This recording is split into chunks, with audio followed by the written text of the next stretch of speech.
Good afternoon, everyone, and welcome to our June 2023 Communication Access Connect meeting. Today, we'll be discussing artificial intelligence, multimodal communication, and AAC. Let's start with some introductions. My name is William Del Rosario. I'm a student intern with DVU. I have short brown hair, wear glasses, and am wearing a gray t-shirt. My pronouns are he and him. As you may have noticed, I use AAC to communicate. Supporting me today is my mom, Michelle. Darlene, would you like to go next? Okay, thanks, William. Yeah, I'm Darlene Hansen, and I am one of the co-directors of the empowerment team that hosts this Communication Access Connect. And I'm a speech and language pathologist by trade, and huge advocate and support for all of you who use AAC for many years here. I am a female. I use the pronouns she and her. I have shoulder length gray hair and a blurred background today because I Zoom dropped my DVU background and I can't find it. I can't load it. So there we are. I'll pass it off to you, Nina. Okay. Hello, everybody. My name is Nina Spiegelman, and I'm the policy director at DVU. But as I always say, I'm also a complete and total fangirl groupie of the communications team. And I love these discussions, and I'm super looking forward to this one today and the presentation. I guess these description things are so hard. I had the same problem Darlene had a bit ago, but I did find my background. It's blue with blue DVU background. I'm a super old white woman in a striped shirt because I'm long sleeve because I'm always cold up here in the Bay Area. And I hope we're all going to have a great time today. I know we will. All right. I guess it's next to Tim. Yes. Hi, my name is Tim and I wear a green shirt and brown shorts, and it looks like I'm going into the military. I'm the co-director of empowerment programs, and it's awesome to see you all. My background is yellow with the DVU logo on the left corner. All right. Thanks, Tim. Okay. I wanted to start us off today kind of with a different thing. And we didn't talk about it last month just because I wasn't ready to talk about it, I guess. But in, let's say May, I believe it was, early May, we lost, our community lost someone who a lot of us on this call have known and consider a pioneer for advocacy and communication. And that was Dr. Rosemary Crossley of Australia. And I wanted to share a little bit of a video. They had her whole memorial service a couple weeks ago, but there's a chunk in there that just describes the importance. And so she was such a great advocate. She was a personal friend of mine. She was just an amazing person that brought communication very early on, long time ago, to people who others didn't feel had anything to say. And so I don't want to just take a few minutes to watch this short segment of the video. So I'm going to, I have it queued up. Hopefully it works out perfect. And just spend a little time saying thank you to Rosie. Personal relationships are not my forte. I don't want the responsibility inherent in close ties, which is the main reason I don't want to have children. I really like and admire Annie, and I don't see our association as just being a temporary one. However, at the moment, my relation with her is being poisoned by a why me feeling on my part. I want to forward it to the, okay, here we go.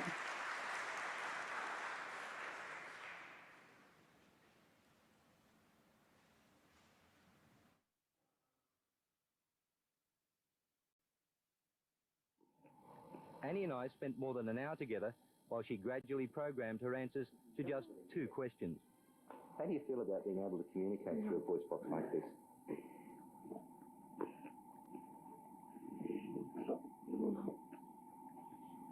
It's blue, especially if it makes people think about abilities rather than concentrating on disabilities. Anne MacDonald was born with the most terrible cerebral palsy. She'd been a difficult breech birth, and the doctor who delivered her reported that she'd suffered severe brain damage. She was left seriously physically handicapped, and it was thought mentally retarded too. When she was 3 years old, she was sent to an institution for the mentally retarded. St Nicholas Hospital in Melbourne is the end of the road. It's reserved for the worst cases. Only the most profoundly mentally retarded are ever sent here. A lot of them die. Anne was in here for nearly 15 years. This is part of a record tape that was made while she was in the hospital. This was made when she was 16 years old. Now, as you can see, she was still being dressed in nappies. And when these pictures were taken, she weighed just on 14 kilos. That's a little over 2 stone. It hadn't been contemplated that a St Nicholas resident would ever ask or would ever be able to ask to leave, or that as an adult that they would have the right to leave. Annie MacDonald is 21. For most of her life, she was written off as a mindless vegetable. But 3 years ago, she won her freedom after an historic and bitter court battle. The Victorian Supreme Court judged her capable of communicating and fit to manage her own affairs. One of the things that became absolutely clear, and in fact was clear to me from when I started to teach Anne, was that she was smarter than I was. The law was that if Anne had been able to walk out the gate, no one had the right to stop her. But as she couldn't walk out, no one else had the right to push her. So she had to go to court. Lawyers said, look, if she does take this action to win her release from the hospital, the judge isn't going to let her out, whatever her rights are, unless she's got somewhere to go. And we sort of looked at each other and said, well, I guess we'll have to take it. And today she took her first step in gaining her high school certificate. And we'd chosen not to have children. This was a bit of a shock to the system. Someone who was, after all, totally physically dependent.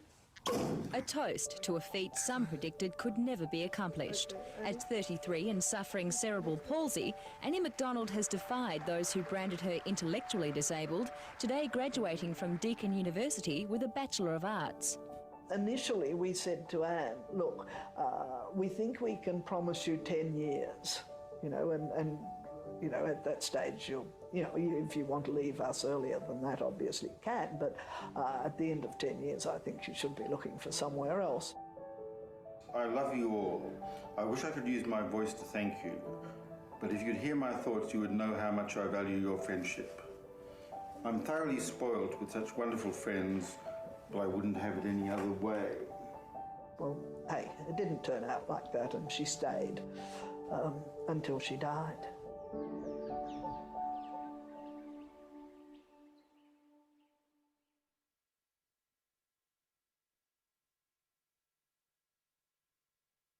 Brodie's typical of a lot of children in that her difficulties with speech. Stop the share. There we go. Hang on. There we go. Get this all together. All right. Thanks you all for watching that with us. Yeah, as you can see, Rosie was quite a person, and Annie MacDonald was her friend. And again, this took place many years ago in Australia, when institutions were still a part of their lives. I think they were still a part of our lives at the time too. But they worked together and changed a lot of things for a lot of people. So I'll put the link to that in the chat if anybody wants to use it or review with it later. Please feel free to do so. All right. Wow, it's crazy how far we have come. Thank you for sharing, Darlene. It is, thankfully, we've come further. Yes, there's still so far to go, right? Still so far to go. But like everyone on this call, especially, we're all here to make things different and better for everybody. All right, Tim, you want to introduce our guest of honor here, Andreas? I've been waiting for this day for a long time when I get to introduce my friend and sometimes colleague with our side projects. We are also on the board for Ability Central and had a lot of meals together. Andreas Forsland. Andreas is the founder and CEO of Cognition, and he will speak to us about the future of AAC and artificial intelligence. Since AI is in the mainstream now and everyone is talking about it, it would be interesting to hear from Andreas on his thoughts on the future of artificial intelligence and communication devices, and what his company is developing for our community to assist us. Andreas, I know you have a second brain over this that is out of this world. Please leap all of us up to your universe and speak about the future and AI.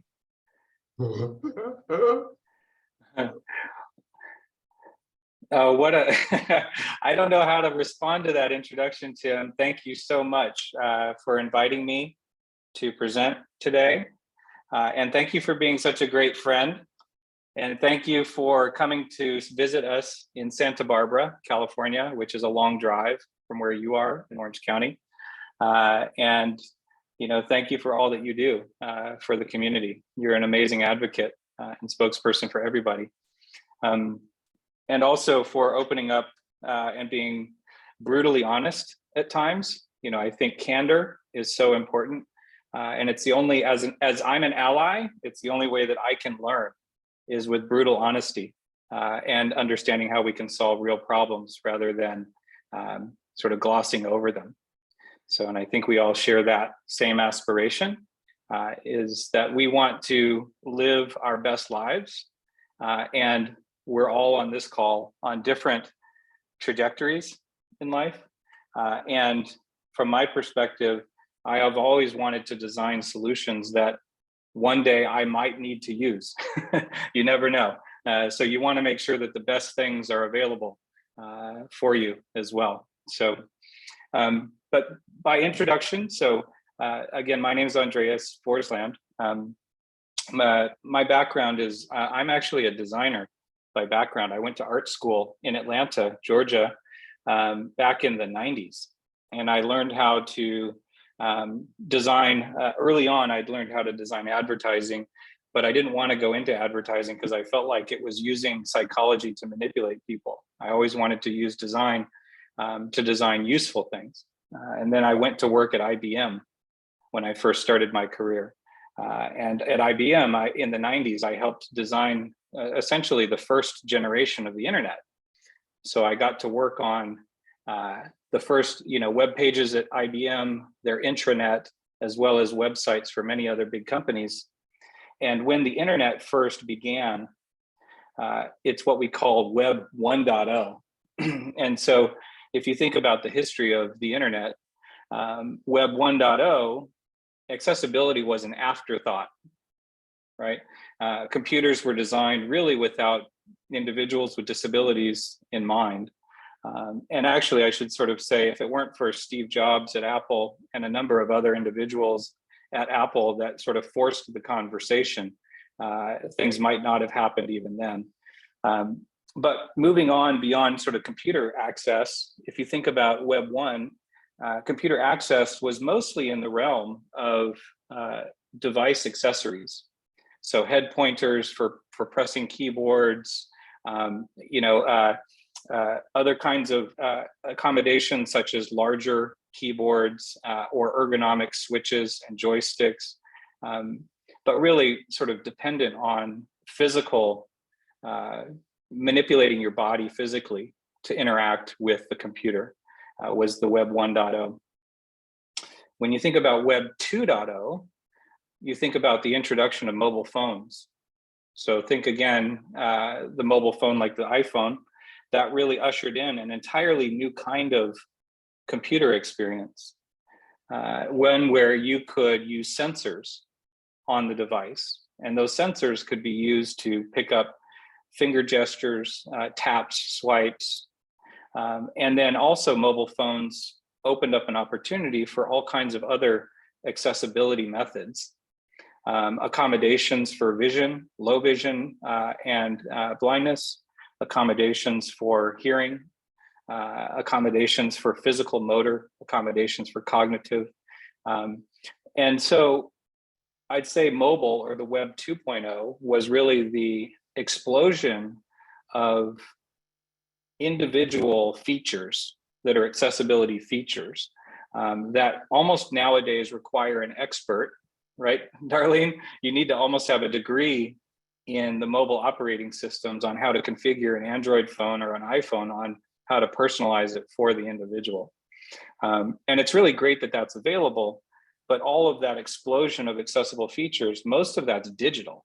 So you think Web 1.0 is analog, Web 2.0 is digital, with a large assortment of things that you could do to tweak it to make it work for you. But most people don't get the benefit of that, right? It still requires assistance mostly to configure those systems. Now, if you might have heard sort of what's emerging now, right now is an interesting time to be alive, because it's really what we're calling Web 3. It's the third generation, or the third evolution of the internet. And so if you think about Web 3, there's lots of new technologies.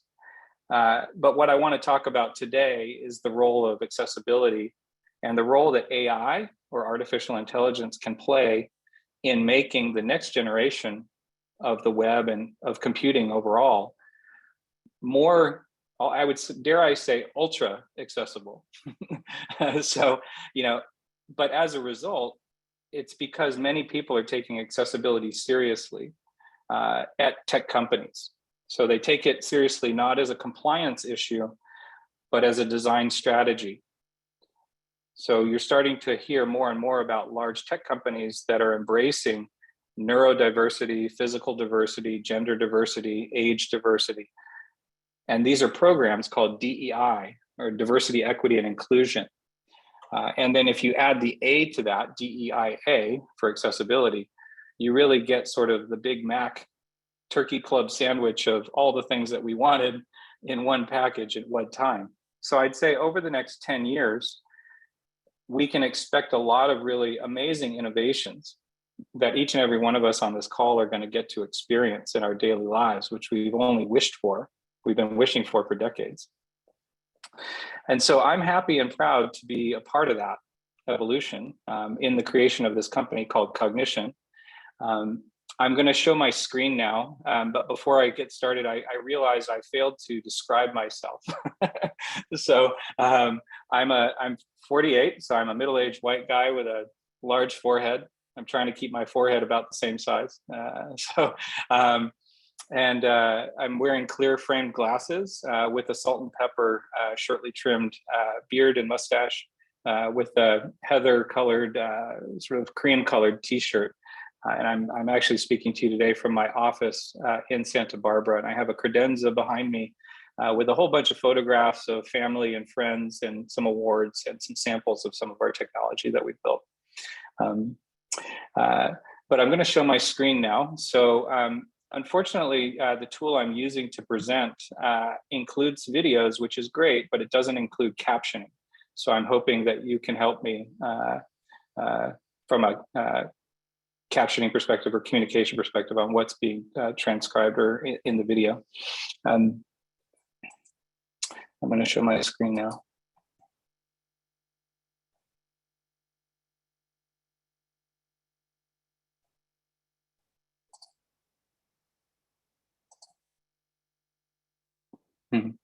Excellent.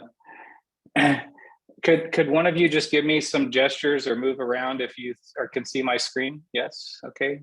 Great. Wonderful. So you should see a picture, a very vivid, colorful picture of somebody with their mouth wide open, as if they're screaming at their top of their lungs. But this is an embodiment of an expression that I think is quite powerful, because it's really the essence of all of us. We're all very colorful people. We all have lots of interesting ideas that are very expressive. And really, when we're thinking about how we express ourselves, we currently express ourselves however we want to express ourselves, but that doesn't mean others understand us. And so the goal here is, on one part, finding ways to make it easier to express ourselves, but it's also, how do we make sure that the most people that we interact with understand us quickly, so that we can foster more rapid interactions or more rapid engagements. On the title here, it says AI-powered people. At Cognition, that's really the core of what we're doing, is we're not building AI because we just want to do AI. We're implementing artificial intelligence in service of humanity. So what can we do to make sure that we can use software and algorithms and some of these interesting capabilities that I'm going to talk about? How do we bring that to bear to make it easier for our day-to-day lives? How do we do it to where we could expand our ability to express ourselves? And thinking about how we can really bring unlocking self-expression and independence. So down here in the small text you see underneath the headline, it says assisted reality, the bionic convergence of generative AI, AR, and brain-computer interface. Well, for any of you who are not techies, that seems like a whole bunch of gibberish. But what that means is that we're spending a lot of time developing technology that you can wear on your head that can pick up brainwave data. And we're doing it with AR, which is augmented reality. So think about sunglasses that have holograms, where you no longer need a tablet, right? Or you no longer need a computer display because that display is in your lenses of your glasses.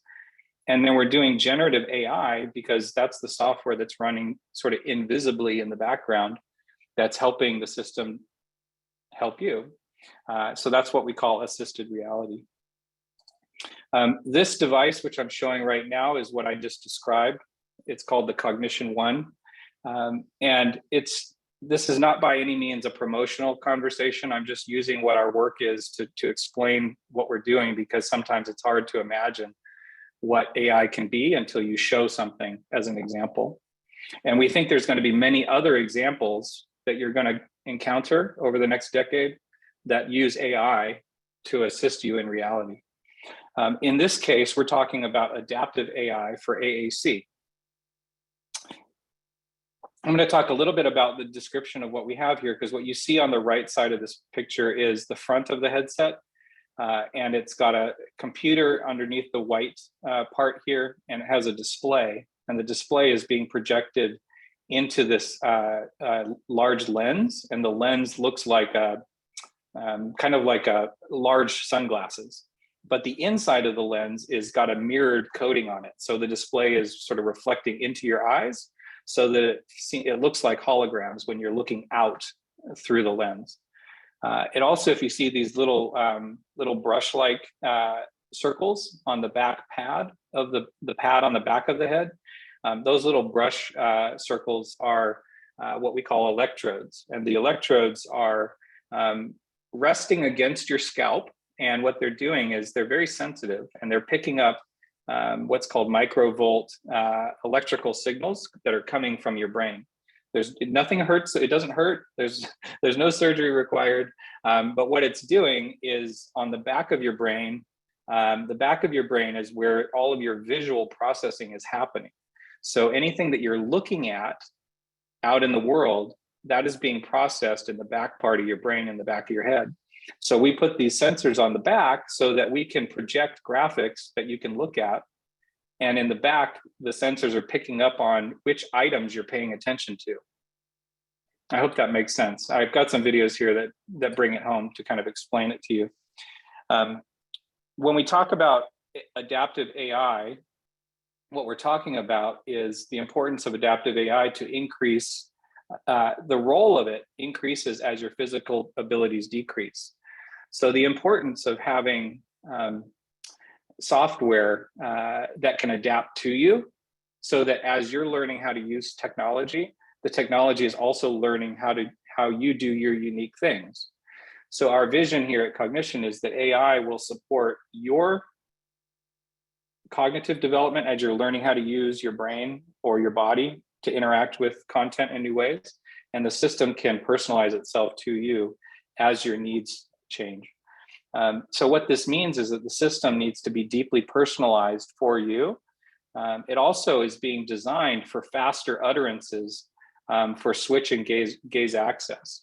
So I can imagine, I don't know how many, or if we're allowed to do polling here on this Zoom, but if we could do polling, it might be good to know how many are switch users on the Zoom, or anyone who might be an eye gaze user on the Zoom, because I think these are things that are important to you. Please, they could write this in the chat. That would be great, Andreas. That would be super. And if any of you use Google Home or Amazon Alexa or any of these AI assistants, either for answering questions or asking questions of the internet, or doing smart home controls, it would be good to know if you have exposure to, yeah, I see Switch and Alexa, great. So we've partnered with Amazon to integrate Alexa inside of the headset, so you could take Alexa with you anywhere. So not just at home. So that's pretty powerful. So you could control things from anywhere, including your lights, your home locks, door locks, communication, emergency contacts, everything you can do with Alexa, you can do inside of the headset. So that's another kind of AI that is built in. And then the last bullet point here, making it possible for brain speech. So when I think about brain speech, there's a lot of work happening in the field of neuroscience, understanding, is there a way that you could build sensors and AI software that could allow you just to think and the system would speak for you? There's a lot of work happening in that field. Most of the sensors, though, require brain surgery. You have to have those built, put into your head. What we're doing does not require that. So for us, we're doing brain speech, but we're doing it mostly in the software. So it's still kind of a selection method that we're going to show you today. We are building this as a medical device, and we're specifically testing it with late-stage ALS users that are clinically locked in, specifically for the brain interactions. Because what we found is that eye tracking is sort of the sensor of last resort, and without the ability to use eye tracking effectively, there really aren't many other options. And so we felt that it would be important to be able to have a way to still interact with things using your brain. But as a result of that, we need to make sure that Medicare and Medicaid and private insurance will cover it. And I'm happy to say that we received our Medicare accreditation. So that's really great. Yes. We're very, very excited about that. So Cognition is now officially a Medicare-approved DME provider. We also just announced that we received a breakthrough device status with the FDA because we're doing some really interesting things with technology that are going to help a lot of people. So what that's going to do is it's going to help accelerate the work we're doing with the FDA so that we could launch this product. And the reason we want to do FDA and Medicare is so that you don't have to pay for it. That would be the ideal. So we're working through that right now. So that's a bit of a background on what we're doing. Our team is pretty exceptional. We have people that are in the technology space. I came from Philips. Our CTO came from Immersion Corp. So if any of you know what haptics are vibration patterns. So if you think about an iPhone, how it vibrates when you tap it, or if you've ever touched like a game controller, like a PlayStation or an Xbox, the vibration in the controllers, that's all his work. So he's put vibration motors in over 3 billion devices. So our goal is eventually that there's going to be a neural interface with every kind of device. And so we're getting ahead by working with the disabilities community to be the early first pilots to basically be the first to access this kind of technology. So as opposed to being later. We also have folks that have worked in big, medical device companies. And I'm also happy to say that Tom Gruber, who is the creator of Siri, Tom is also working with us here. So we've got a really great team here, and we have about 200 members in our Brainiac Council that we work with periodically to get feedback on the work we're doing. So if you're interested in getting more access to the actual technology, feel free to contact us, and we'd be happy to get you access to what we're doing. But when we think about AI, so again, the topic here is AI and accessibility. It's very, very difficult as a company making solutions. Each and every one of these conditions are very different. And so what we found, though, is that when we go to conferences like ATIA or Closing the Gap, or any of the other conferences, ASHA, et cetera, there are lots of solutions that solve a problem for one of these communities or the other, but nobody's really looked at it across the board for everything.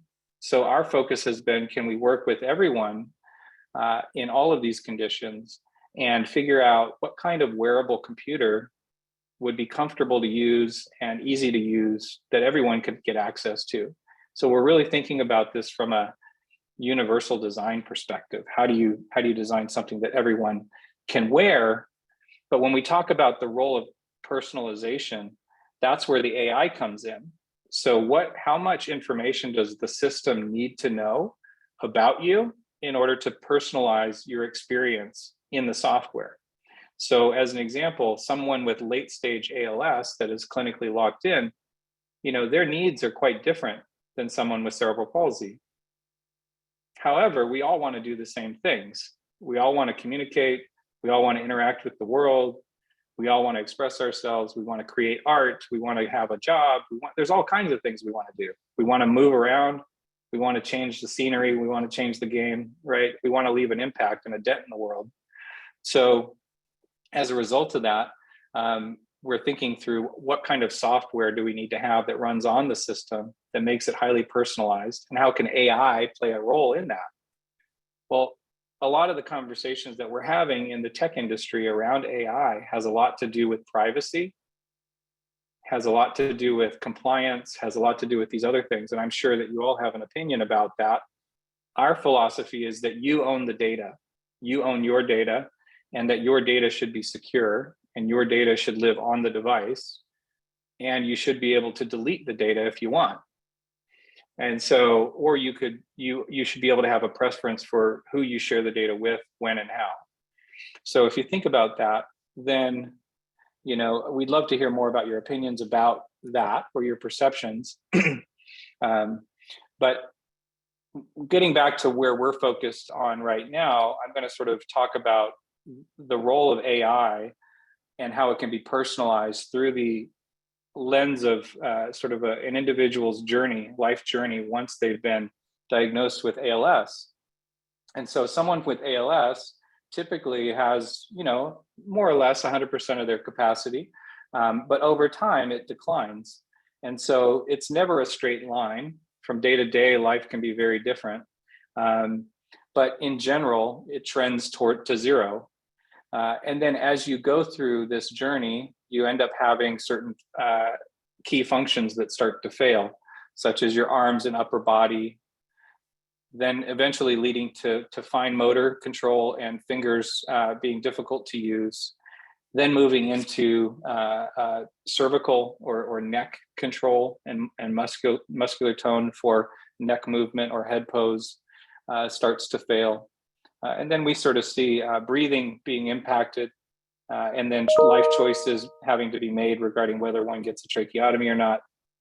And then eventually we have ocular motor failure, where we have lots of eye drift and things that are uncontrollable, where eye tracking just fails. And then essentially most communication is limited to body language or biosignals. And then at this point, the only thing that you would ever have hope for is to have a brain interface to be able to communicate. So what we've done is we've looked at this entire journey and said, what are these different stages, and how can we support each of these critical input methods for interacting with the system, starting with hands, moving to head pointing, moving to eye gaze and blinks, and then moving into visual fixation and brain computing. So all of these input modes are available on one system, But then when we think about AI, just for adapting this, the way you're going to interact with your hands, or you're going to interact with head pointing, or you're going to interact with gaze or with your brain, those are different experiences, right? And when you transition from one to the next, from a motor planning perspective or the way that your brain works, you're going to have a learning curve. You're going to have to learn how to use a new capability. You're going to have to move from learning how to use a head pointer to learning how to use your eyes. And then how do you use your eyes exclusively with dwell? Or are you going to use your eyes with dwell plus a switch of some sort, right? And then when you can no longer use your eyes or switch, then is there a new paradigm for brain-based dwell or brain-based switch? And that's really sort of this progression. And so the goal of having all of these together in one system is so that you could start learning how to use your eyes or using your brain earlier in the disease progression, right? So that you can master, like Luke Skywalker does in Star Wars, you can learn how to lift the jet out of the swamp with your mental fixation. The goal is that many of these new skills are skills, and we have to learn these new skills as we progress.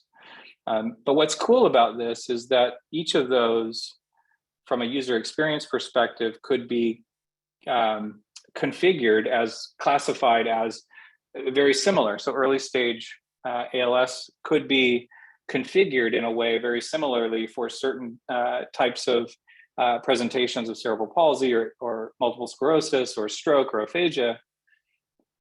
Certain kinds of sort of mid-stage ALS could also be similarly configured for certain types of cerebral palsy, Huntington's, tetraplegia, and even neck, throat, and mouth cancer.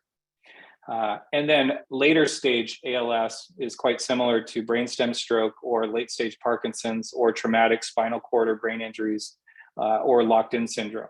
We actually have a number of individuals in our community that are actually had traumatic brain injuries due to salt overloads during hospital visits, sodium overloads and things like this. And so there's all kinds of unusual things that can cause someone to be in that later stage. So I want to talk a bit here about how it all comes together and what it looks like, because it's one thing to look at a system from the outside, and it's quite interesting to see what you could actually do inside. So what you're seeing here in the upper right is an individual who's a second sort of phase 2 level or mid phase ALS. She's lost her ability to really control her upper body. She has some cervical control. And so she is currently using head pose inside of the headset to produce speech. But then inside, this video in the middle is showing what she sees. So what she sees is a heads-up display of a holographic keyboard. And that keyboard has next word prediction, a number of predicted words that are syntactical.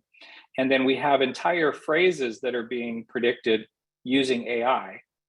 So thinking about the role of AI to help streamline what you're trying to communicate, and still giving you the choice of ensuring whether that's the appropriate suggested AI phrase or not. What's interesting about this is that the AI and those phrase selections, you can train them yourself. So every utterance that you compose and speak or send to Alexa can be logged, and that history can be part of your AI.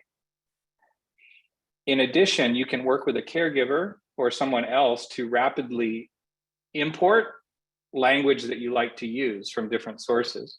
So you could pre-build your own language system with your own corpora. And so that could come in many shapes and forms where it would be up to you and your caregiver to decide what that information is. Also, what we found is that by providing a little bit of data access regarding situational awareness, it can help shape what the AI predicts. So as an example, which many of you may know, like the type of language you would use in a doctor's office is very different than the language you would use at home. So understanding that situation, that there's potential geofencing or the ability to sort of determine what kind of communication style you want to have in different situations, that's where AI can be quite good. So one example is that you could type out a phrase that says, hello, how are you doing? But you could also run that through a filter, an AI filter that says, make this funny. Or you could run it through a filter of make this professional, or run it through a filter and say, make this appropriate for like a medical context, and hey, you could say, hello, how are you? Could be changed to, hey, what's up? Or it could be changed to like, hello, doctor. And the AI can actually make that personalization happen for you. But your intent is still the same. And your ability to have situationally relevant conversation with far less input, where you're guiding and steering the AI and what it does, is really how we're designing and thinking about this. So that, because ultimately what we're trying to do is ensure that you can get your intention across, and that you have as much control over the style, tone, and content of what you're communicating with the fewest number of interactions. I hope that makes sense. And then the video that you see at the bottom here, this where you see yes and no and relax. This is an example of one of the interfaces we have for the brain interface. So what we found, and I've got some videos here that I can show you, but what we found is that usually when somebody needs a yes-no interface, oftentimes it's because you really have very little motor control, and even to the degree of your ocular motor may be fatigued or hard to control. So you may be able to move your eyes left or right, or you may not be able to move them up or down, or vice versa. So understanding that we need to have a way to adjust the graphics that you're interacting with in a way that's personalized for you. So the ability to use eye tracking, not in the traditional way that like a Tobii Dynavox uses eye tracking, where you're trying to steer a cursor, but we're using eye tracking in a way that can help understand what's going on with your eyes and how to present information that's comfortable to use and doesn't inadvertently select something over and over again just because you can't control your eyes. So we're actually looking at how the user interface can move with your eyes so that you can focus on mental fixation without accidentally selecting the wrong button. Here's a video. I'm going to show several videos here because they're much more helpful to see in real life what it looks like. And if you have questions about these things, feel free to drop them in. And also Darlene and Tim and team, if you can keep me on track time-wise, if there's questions that I should answer, please interrupt me. Please interrupt me because I'm not looking at the chat. There's a few that have come up, but show some video. Let's see. Might answer. Okay. So this video, you see the text that says, let's play chess. This is a 1-minute video, and you can see nothing's been sped up. This is real time. And within a 1-minute video, you're going to see that there were 10 turns taken and combined 60 words per minute in information transfer. The cognition user is communicating at roughly 30 words per minute using head pointing, and this could also translate for eye tracking or switch. Compare that to the fastest eye tracking, eye gaze spellers at around 15 words per minute, or typical switch spellers at 1 word per minute. So we're really looking at how we can accelerate that because we think so many good things happen when you can have conversational rate communication.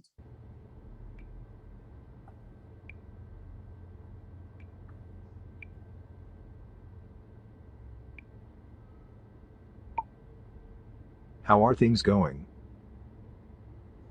Not Could too you hear bad. that? How about yourself? How are things going with you, Cole?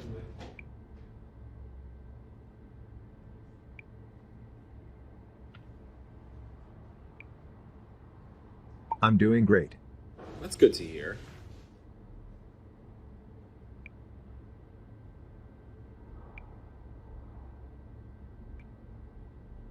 Let's play a game. Sure. What do you want to play? We got chess, we got checkers. What are you feeling?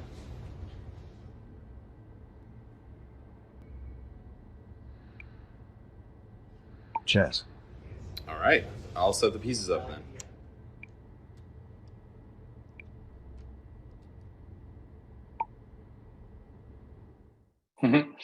And you can even flash an emoji. One thing I didn't mention is that our display projects outward. So whatever you type, whether it's text or emoji, gets presented out to your communication partner so that they can see it and hear it at the same time. This is an example if somebody is using this alone and there's no one else in the room, that you can do more things independently through the Alexa integration. So this is an example of in under 2 minutes, this user is going to go to prompting Alexa to play music, prompting Alexa to talk about the weather, going into the settings and adjusting the comfort, prompting Alexa to tell a joke, and prompting Alexa to watch Star Trek on the television across the room. So our goal here is to allow individuals to seamlessly go from one thing to the next. So if your intention is to communicate or to control the world around you, you should do that with the least amount of effort. And you should flow from one thing to the next. So I'll just play this.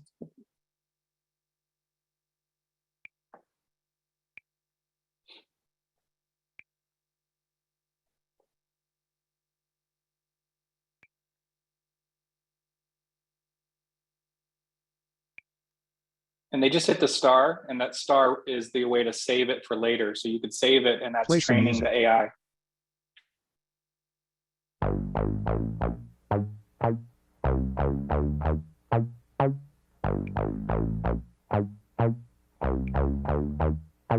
You can see that it's saved into the favorites.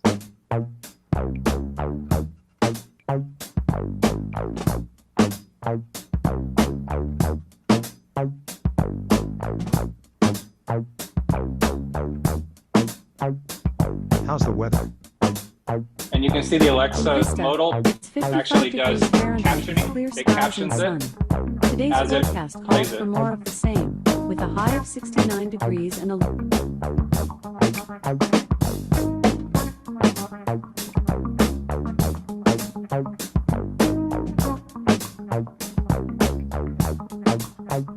Alexa, tell me a joke. What was Baby Banana's first word? Yellow.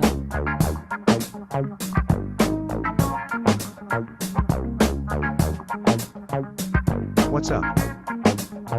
I'm feeling undecided.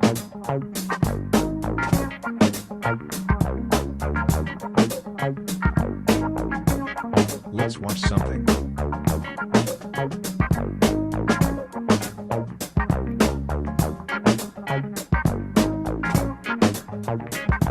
Star Trek. And you can see Star Trek change on the TV behind.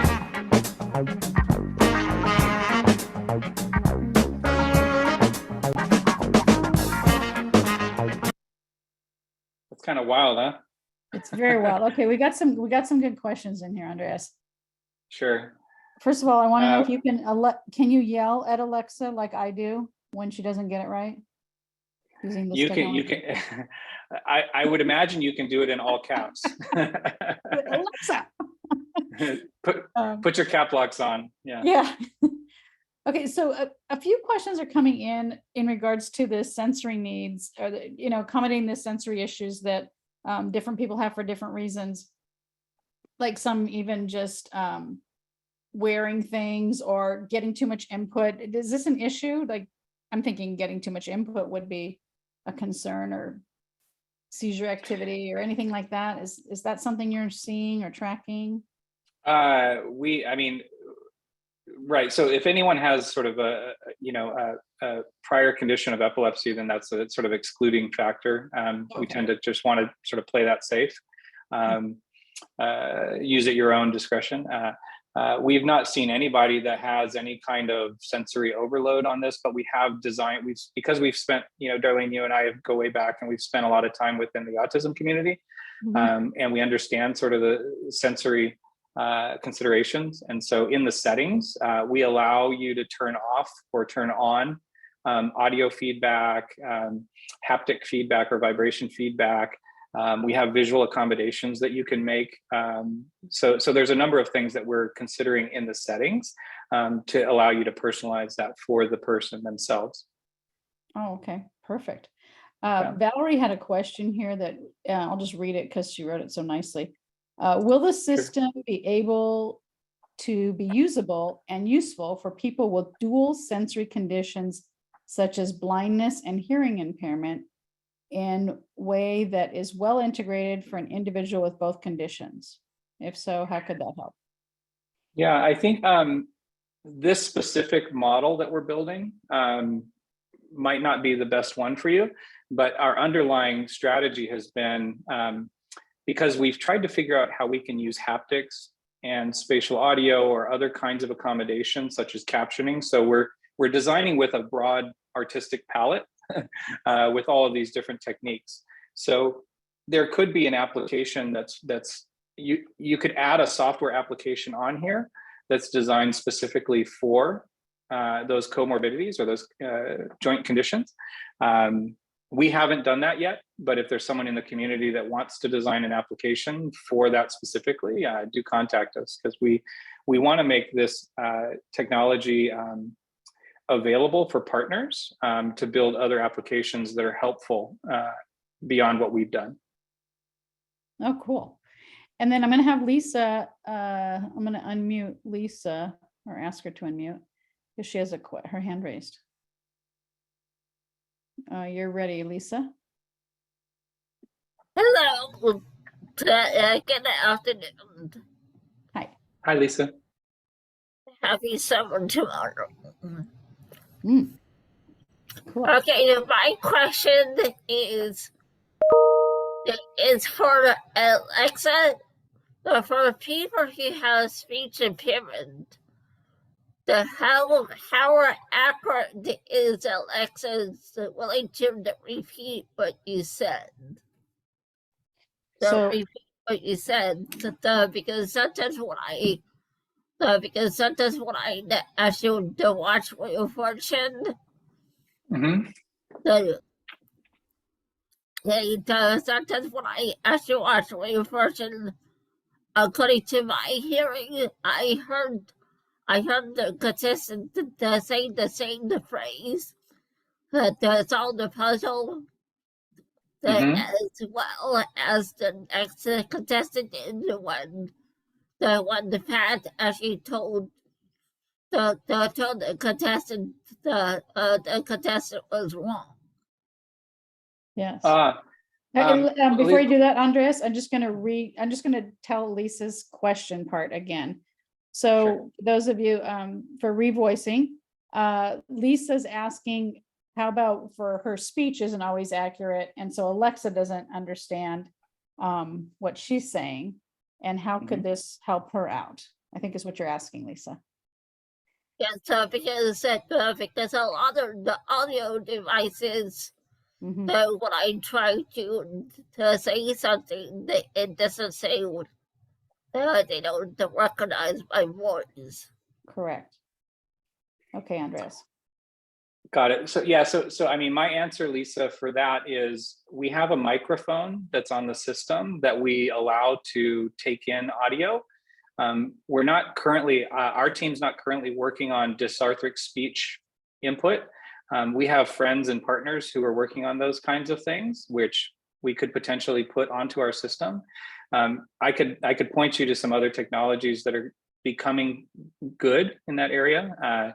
I know Google is working on a thing through Project Euphonia, dealing with dysarthric speech for speech to text, and it's quite robust. And I think they have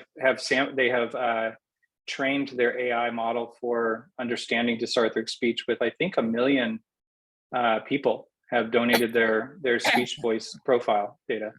And then there's a couple of others. I know Amazon Alexa has an accessibility team, and they're very keen to figure out this problem, and they've made some investments in companies that are working on that. So I would expect that Amazon and Google Home, Amazon Alexa will have solutions that they'll be rolling out in their microphone-based Echo devices. and we would assume that some of that technology, because we partnered with Amazon, we could get the benefit of having that in our system as well. Excellent. Because I'm also taught that I don't catch that. Yeah. I can't hear you. I can't Yeah. hear you. Yep. No response. Thank you, Lisa. That was great. Thank you. Andreas. Okay, Tim, go. I saw you, Tim. Go ahead. Andreas, as you know, our community doesn't hold back when asking anything. We have no filter, unlike people outside of our communities. As a CEO, do you think that you get much better input from AAC users versus someone like Apple in the tech world? I think we're far more committed and deep into the community than Apple or anyone else is. I think they're doing a good job of trying to do their best work. I think a lot of companies are trying to do their best work.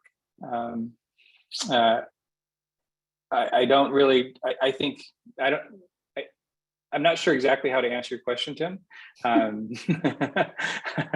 But I would say that, what we're doing is more nuanced because we're spending more time with people. And so understanding really, with accessibility, you can't kind of get it kind of right, you have to get it really right.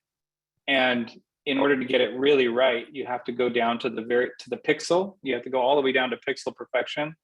And so I know that, as an example, Tim would come and visit with us and we would try out the headset with Tim, and Tim moves around a lot. You're seeing a video of a keyboard that is being controlled very smoothly.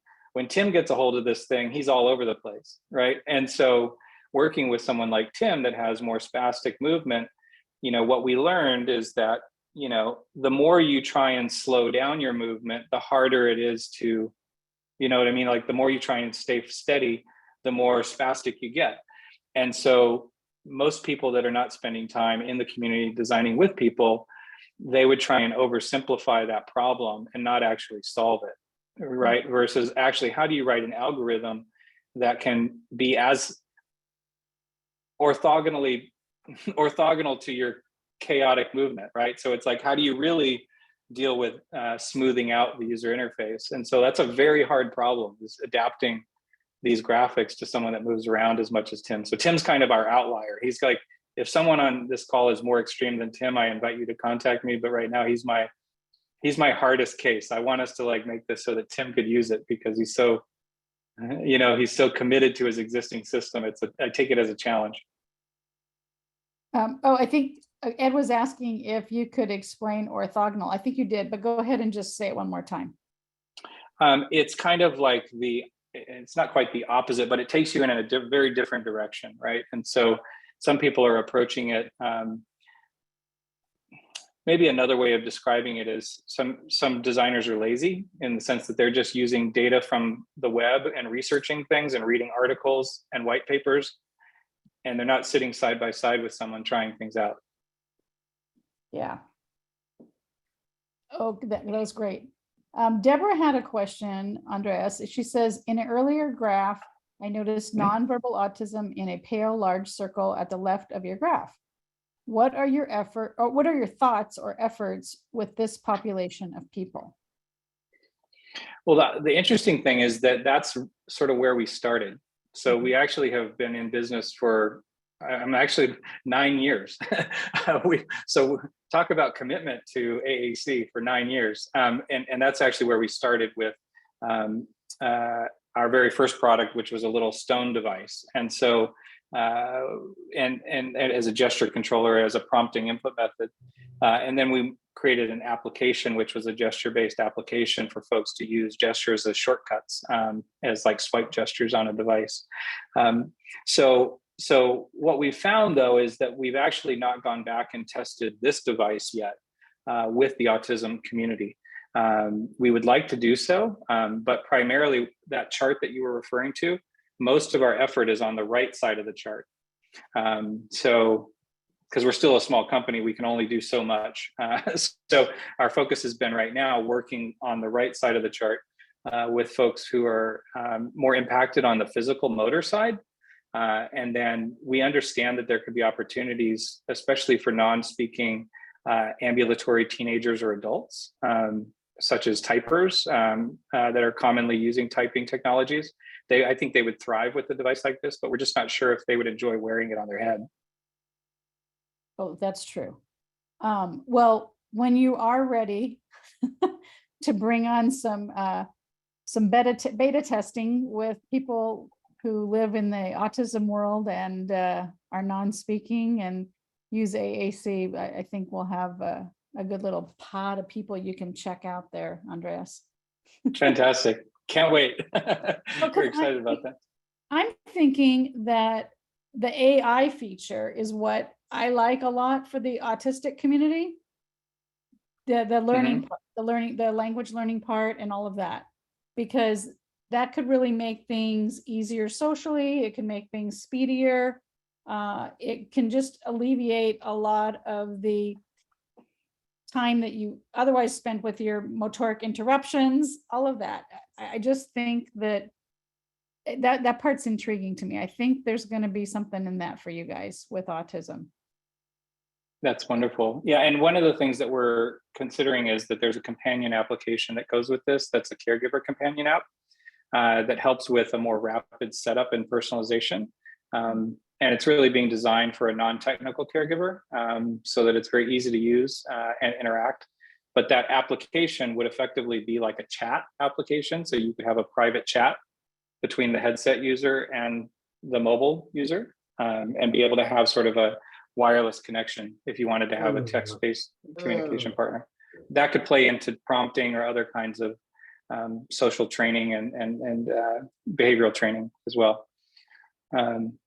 Cool. So I'm gonna carry on unless you have some more questions. Yes, go. Okay. I'm gonna move ahead here. This is so what I'm gonna share with you now is a big leap.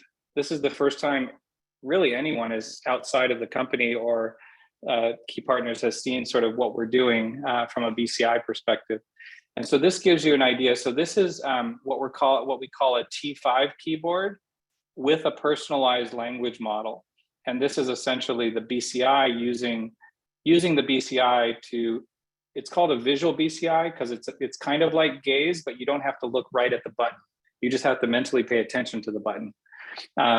So a T5 keyboard is, for some of us who are a little bit older, if you remember the original Nokia, like the feature phones, like the push button phones and things like that, where you had to hit a button a few times and then you end up composing it. It's kind of that construct. So it's a small number of buttons with the greatest amount of AI running in the background, trying to understand what you're trying to communicate. And this will show you kind of what that looks like.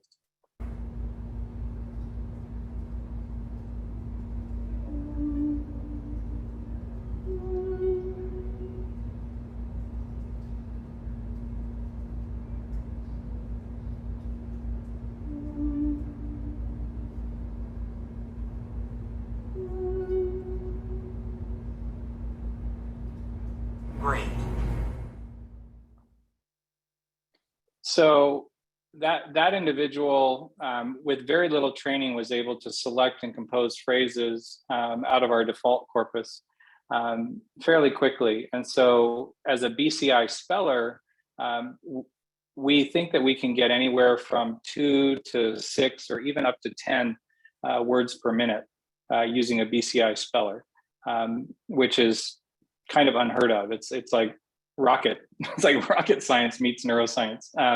And that's because we have combined the sensors on the back of the head with the display on the front, and all of the electronics and the computer and everything is all connected. So it's all one system and it can move really, really fast. And then I'm going to move over here to show you real quick, Andreas, what did BCI stand for again? BCI is brain-computer interface. So what it means is your ability to interface or control a computer using just your brain. So that example of what you just saw, there's no magic trick, there's no Wizard of Oz. That was somebody literally only using the brain sensor to select buttons. There's no head point, there's no head tracking, no eye tracking. That was just the BCI. Okay, thank you.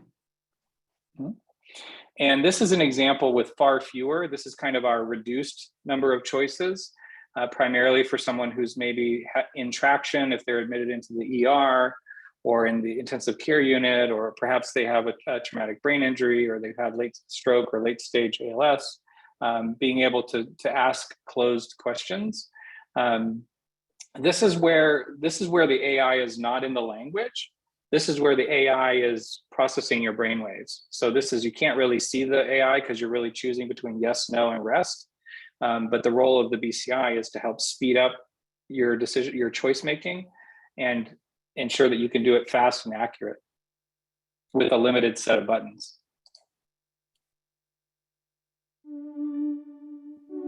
Yes. It's fast. No. And you see that it has that two-stage selection, because the first selection is a hover, just to make sure, like, is that the one you meant to do? And then if you need to like refocus your mind on a different one, if it's not the one you wanted, you can override it and select a different one. And that helps reduce false positives, to be able to have a multi-stage selection that can sort of double confirm that was what you wanted to actually select. That's awesome. This is what's happening in your brain when you're doing that. So for those who are geek out with me on the science, this is what like my brain looks like. This is my, this is a noob. This is a novice brain that's doing what it's doing, and it's pretty darn noisy. If you were going to like put a speaker up to your sound, your brain waves, it would sound like popcorn popping. Right? With like little synaptic firings, which are like electrical impulses on your brain. And depending on how intently you're focusing on certain things, it can be very active, like the popcorn popper is really going to town, or it could be like you're really not paying attention to something and the popcorn is just one kernel at a time, you know, so that's a metaphor. So this is an example of when you're looking at a bunch of visual stuff in front of you, there's a lot of things that are, your brain's on fire, right? Not literally, but your brain is very active. But if you can see this dotted line here, this dotted line represents a certain frequency, and that frequency is 7 Hertz. Well, if you think about looking at a yes/no keyboard, you can configure each of those specific buttons with a different frequency. So you could have one button at 7 Hertz, another button at 13 Hertz, another button at 36 Hertz. And those frequencies, if you think about it mathematically, the frequencies they're not prime, they're non-prime numbers, so they don't repeat. And so that way you can eliminate errors by misguessing, by saying prime numbers allow you to pick the one you want, because we can see that frequency very strongly in your brainwaves. And so after several sessions, you can get to where your ability to focus on buttons looks very clean.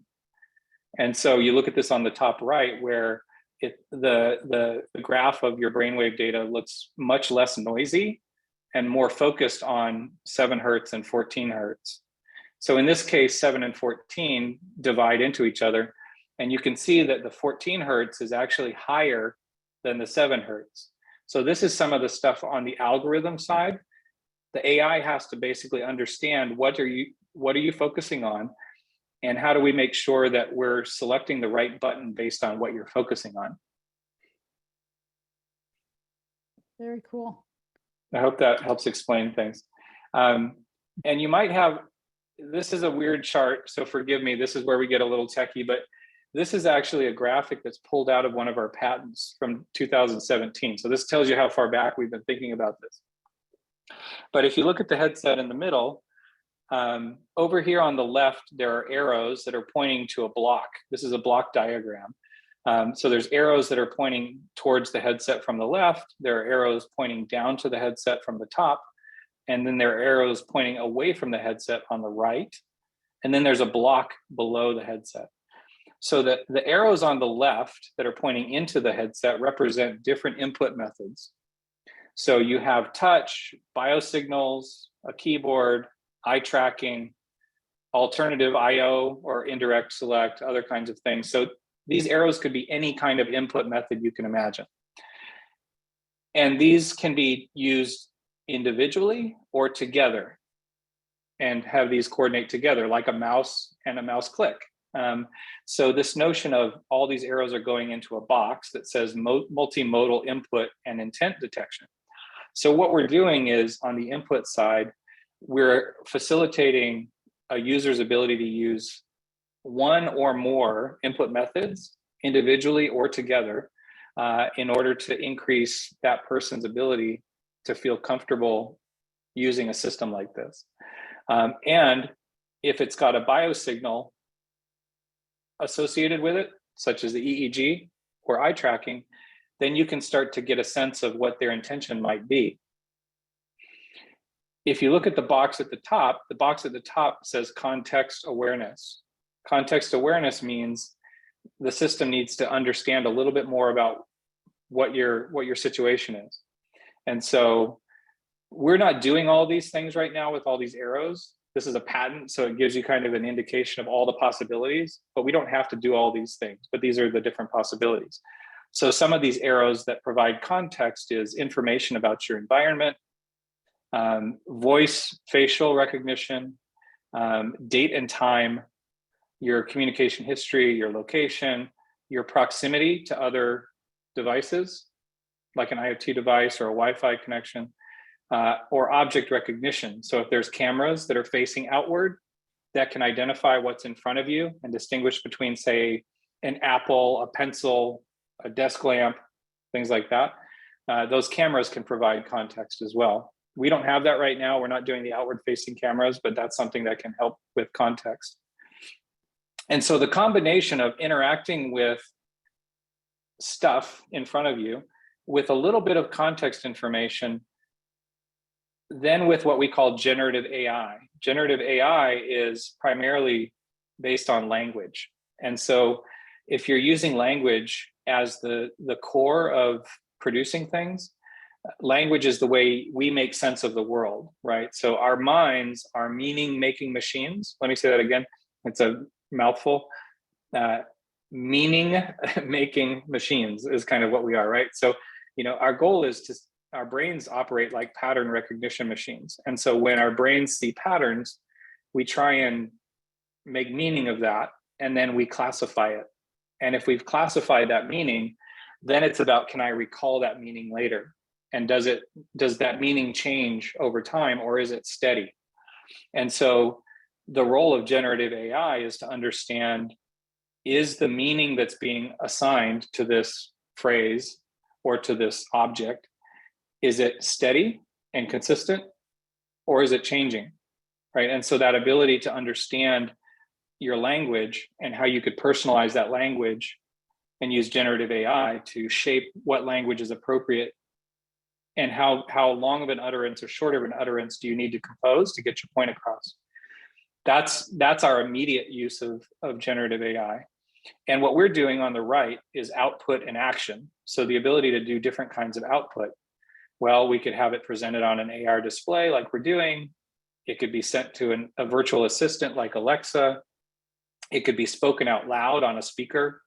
It could be sent to an assistive device like a power wheelchair or a bed for raising and lowering a bed or other kinds of things. It could send a text or a message to social media, right? It could send a help alert to a caregiver or a nurse. It could even control media and content. So you think about all these different things that you might want to do as output.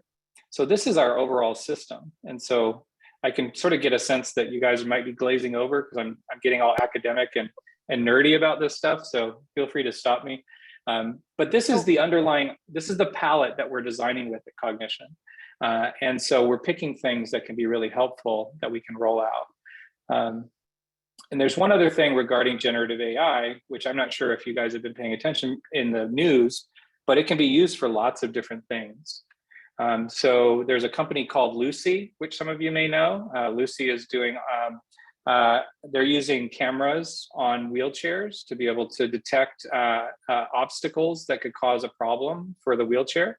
And their first use is for safety, right? You don't want to go flying off a curb or running into things. So so they're using AI for mobility. They're also looking at generative AI as a next step to say, well, could you then say not just avoid obstacles, but plot your directions, right? To say, I want to go into the next room, or I want to go to school, or I want to go to the store, or Chick-fil-A. I like Chick-fil-A. Sorry, I'm a fan of their chicken sandwiches. So I'd say, like, take me to Chick-fil-A. So the ability to use generative AI to understand where someone is and how to get them from point A to point B without having to even hold your joystick, right? I mean, that's pretty cool, because you could then focus on other things when you're on the way. So thinking about this role of generative AI, we really see the next, just even few years, that there's an abundance of interesting opportunities to use AI to make our lives easier, more interesting, and much more personalized. So I'm going to stop you right there. Oh, okay. Yeah. We only have 10 Yeah. minutes total. Sorry. Yeah. So we're at the end. I just wanted to sort of say, so just, in summary, what we've created includes head pointing, visual brain sensing, and wireless Bluetooth accessories. We're working on speech generation applications, like you saw. We're working on an AI assistant inside with Alexa. That gives us smart home controls, which is AI. It allows us to do media controls, which could be audio, podcasts, ebooks, even video content. Our ability to use prompts to compose an utterance and send it to a robot for controls is possible. We have partners that are working on that. Mobility control, we actually have a grant that is supporting a university in Canada that's exploring our system to control power wheelchairs. The opportunity to do like telehealth and remote services, remote diagnostics on health and wellness, remote monitoring, and maybe even eventually having an AI companion or an agent, right? That could be your disembodied friend. These are all things that are possible. And we're not talking about decades, we're talking about months and years. Which is why I was inhibiting myself, Andreas. I was going to say, Andreas, we have to get together, but I know when I say that to you, you say, when are you available next week? So because in months and years. So so I don't have decades, Darlene. I don't have decades, right? It's like, so I want to leave a legacy here. So exciting. So exciting. I've got my head's just spinning. So many people are saying they're blown away. They love the data and the charts. And if we didn't get a chance to answer your specific question, Andreas has his email address right there on the screen. Take it and email him. But I really think that I do really want to, sometime after the fall timeline, I want to have Tim and I come up there and connect with you, because I think, and maybe William as well, to just think about the autism community, because I know in the past I've kind of thought, well, I'm not sure that there's all these features are going to work. You've just taken it so far that I really think there's stuff that can help people here, or even that community. Thanks, Darlene. And I'm sure people that know us are probably like, get on with it. Like, I want it now. And, what we realize though is, we want it now means that we also have to then, as a company, right? Like, I want everybody to have it now. But the problem is that we have to also set up a call center, a customer service center, make sure people are successful at onboarding, make sure that all the speech pathology community is well informed and educated and trained on how to set these up and do evaluations. So there's a significant amount of work that has to go into like getting it out. So really what we're doing over the next couple of months is finalizing everything so that we could then make this available to everyone next year. As soon as we get the FDA clearance, we're ready to go. And what that means is that would allow it to be also covered by Medicare and Medicaid. So there's a lot of work that, I get to present all this information to you, but it's a whole big team behind me that is making all these things happen. Excellent. Yep. Thank you, Andreas. There is a reason why we are still friends and also disagree sometimes because we all have less hair now, but we always eat really well. You always had a natural talent of explaining the most complex things in simple terminology that we all can understand. Thank you for taking your time with us. Yeah, Tim, thank you so much. Appreciate you all very much.